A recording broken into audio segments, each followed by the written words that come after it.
I would talk. I would like to talk about Yasujiro Ozu's film, Autumn Afternoon. It's his last film, but as far as I am concerned, it's my favorite Ozu. I like Ozu for various reasons. One is I know he's very minimalist. The second, he brings in the whole socio-political dilemmas of the society within a small family structure, and it's something which appeals to me a lot because it's so suggestive and he says it in such subtle words that it opens up a huge vista in front of you. In Autumn Afternoon, like all in other films, like all his earlier films, he talks about the problems within a small family. In most of his families, most of his films, the issue he talks are very, very, ignorable kind of thing. His daughter is not married, so they are finding it very difficult to get a groom or bridegroom, or somebody is willing to marry someone, and the whole arranging of the alliance.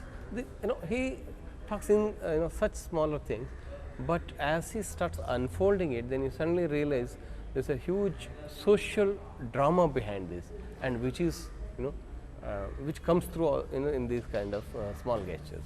For example, in Autumn Afternoon, there's a brilliant scene wherein the protagonist, the father, goes to a bar, and in the bar, they talk. Casually, there's a reference to Second World War and the way how they lost the war, and that whole humiliation that they can't really show their faces to the next generation.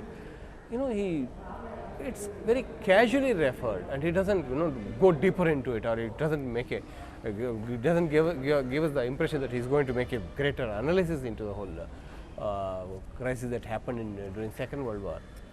But suddenly you understand the whole thing becomes very transparent right in front of you, and this is the power of Ozu. The other factor which I like in Ozu is the kind of transparency he brings into characterization. It's very difficult to get such transparent characterizations.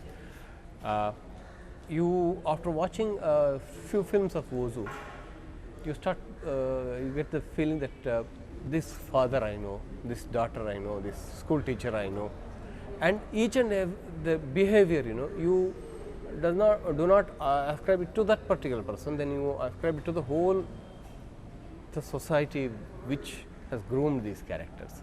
It's an amazing achievement, and I think in the history of cinema, not many people have achieved this.